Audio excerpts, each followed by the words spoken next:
मृत्युंड महाकाया सूर्यकोटि संप्रभ निर्विघ्नं कुरु मे देव सर्वकार्येषु सर्वदा।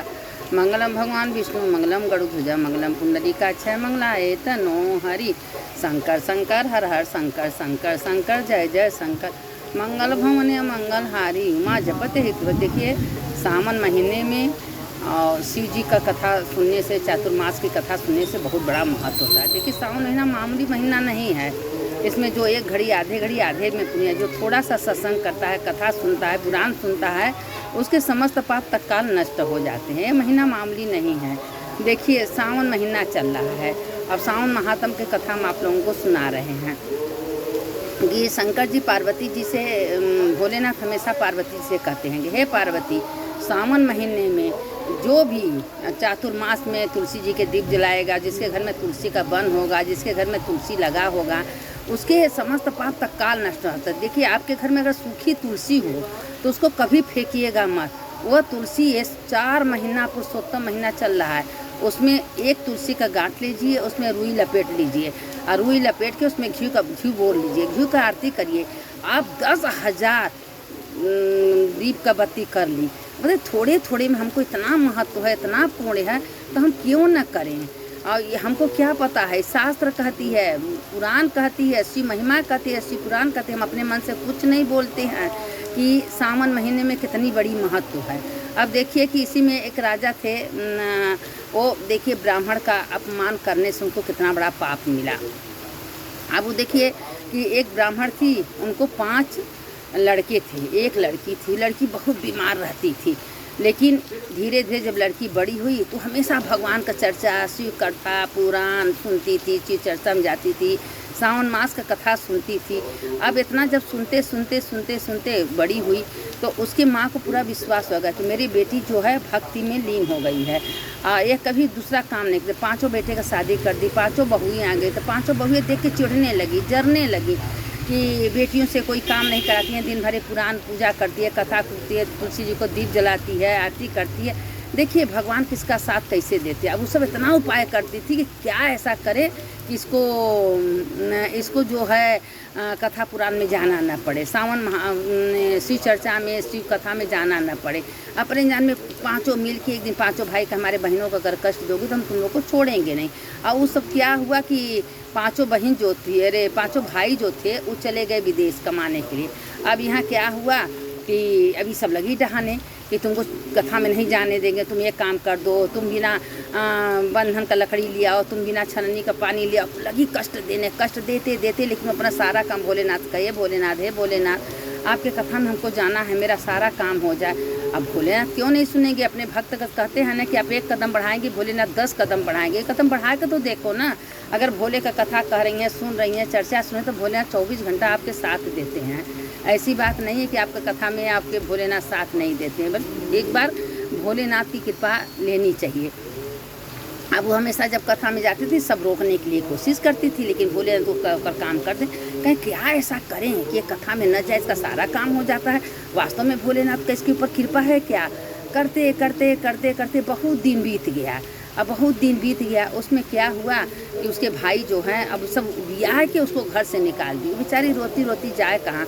उसकी माँ कहती थी कि मेरी बेटी बहुत अच्छी, मेरी बेटी को घर से मत निकालो, कहना इसको रहने की जगह नहीं है। वो एक शिव मंदिर में गई और जंगल में अकेले वो मंदिर था। उसी मंदिर में भगवान का सफाई करना, सेवा करना, उसी मंदिर में रहती थी और सबको कथा पुराण सुनाती थी। 4 औरत आती थी, जो दे देती खा लेती थी। करते करते उसके एक दिन 5 भाई कमा के लौट रहे थे। जब लौट रहे थे तो कहें कि भाई देखो एक मंदिर बहुत बढ़िया है, इसी मंदिर में चलो हम तो थोड़ा सा आराम कर लें। तो कहें नहीं, चलो घर चलेंगे, क्यों इसमें आराम करना। कहें नहीं, इसी में आराम करें। अब क्या हुआ कि कुल भाई उसी मंदिर में, तो देखिए उसकी बहना रो रही है, कथा सुना रही है। 2-4 लोग बैठे थे कथा सुन। जंगल में कौन इतना आता है।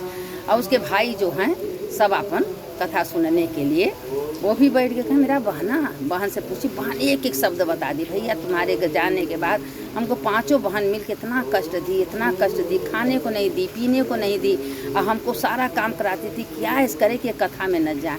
अब ये सब पांचों भाई अपने बहन के घर लेके आए और लेने के बाद अपने पांचों भाई पांचों पत्नियों को मार मार के घर से निकाल दिए। अपने बहन को लेके राजपाट करने लगे। अब बहन दिन भर कथा पुराण कहानियाँ सुनना, इसी चर्चा में करना, भाइयों भी उसमें लग गए। अब महादेव देखो कैसे अपने भक्त का साथ देते हैं। अब उसी में क्या हुआ कि जब पांचों भाई अपना रहने लगे थे, एक दिन पांचों भाई कहें कि उसके पिता का देहांत हो गया, तो कहें बहना तुम घर में रहो, हम पिताजी का अर्थी लेके जा रहे हैं, गंगा जी में भसान कर देंगे। और वो चातुर्मास चल रहा था, लेके गए तो एक रात हो गई, एक दोस्त के घर ठीक गए, उनके घर में एक गाय थी। और गाय दूध दे रही थी, तो उसके घर में जो दूध दूह रहा था वो गाय पैर मार दी, तो गाय को बहुत मारे, बछड़ा को भी नहीं पीने दिए। अब मन ही मन गैया सोच रही है कि इसको हम बदला लेंगे, मेरे बच्चे को दूध नहीं पीने दे रही है, हमारे बच्चे को बांध के रखी, मेरे बच्चे को भी मारी है। अब क्या हुआ कि जब गैया छुड़ाई तो उसको दौड़ा दौड़ा के इतना मारी कि मारते मारते गैया भाग गई। जब भाग गई वो अधमरा पड़ गया। अब कौन उसको देखे, तो जो उसके घर में अतिथि आया था गाय के पीछे पीछे चला गया। और गाय जाते जाते गंगा के किनारे बैठ गई।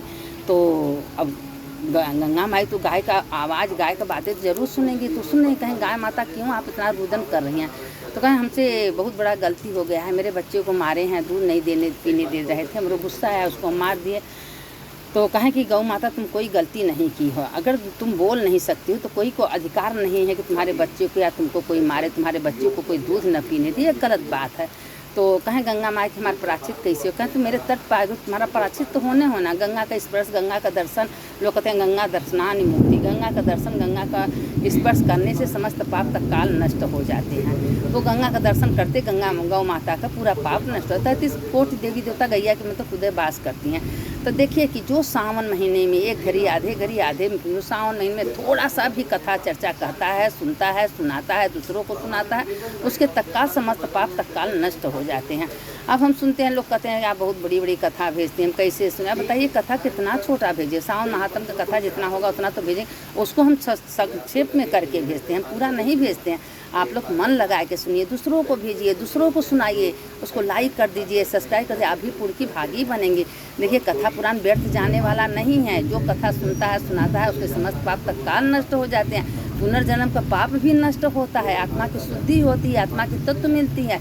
बस ये सोचना चाहिए मैं कौन हूँ। और देखिए आपके घर में बार बार हम कह रहे हैं कि अगर आपके घर में तुलसी हो तो उसको कभी मत फेंकिएगा, उसको छोटा छोटा टुकड़ा कर लीजिए, रुई में लपेट के। अब देखिए हम तो थोड़ा सा काम कर रहे हैं, उसको हजारों सैकड़ों पुण्य के भागी हम बनते हैं। इसमें तनी खिलवाड़ बात नहीं है कि तुलसी माँ कितनी बड़ा, लोग कहते हैं जिसके गले में तुलसी रहता है अगर कुछ खा ले तुरंत प्रसाद बन जाता है। तो हम लोग सोचते हैं कि हम अपने आप को भगवान को क्यों ना अर्पण कर दे भाई, जो इसमें भगवान हमारे जैसा हमारे लिए सोचेंगे वैसे करेंगे।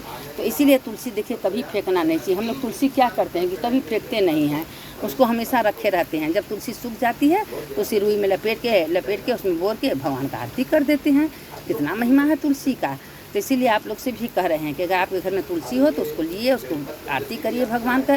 देखिए तुलसी ऐसा महिमा है कि सूखा ही तुलसी अगर हम हवन में डाल रहे हैं या कोई मृतक हो गया, एक टुकड़ा तुलसी उसके ऊपर रख सीधे विष्णु लोक में जाएगा। यह सब जानती है, कोई बताने वाला नहीं मिलेगा, ये कथा दुर्लभ है। इसीलिए हम आप लोग से बता रहे हैं कि आप लोग ये करिए। सबको हर चीज़ नहीं मालूम होता है, तो इसीलिए कितना लोग तुलसी खड़े सूख जाते हैं तो उतार के फेंक देते हैं, लेकिन आप लोग कभी मत फेंकिएगा। चलिए इसके आगे कथा कल हम भेजेंगे, कथा थोड़े भेजेंगे। अब आप लोग वो सुनिए, सुनने वाले की जय, सुनाने वाले की जय। अच्युतम केशवम।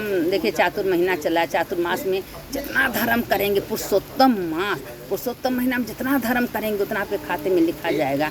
तो बस शिवाय अर्पण करते जाइए, देखिए आपका पुण्य बढ़ता जाएगा। तो सुनने वाले की जय, सुनाने वाले की जय। शंकर शंकर हर हर शंकर, शंकर शंकर जय जय शंकर। मंगल भवने मंगल हारी, उमा जपते त्रिपुरारी।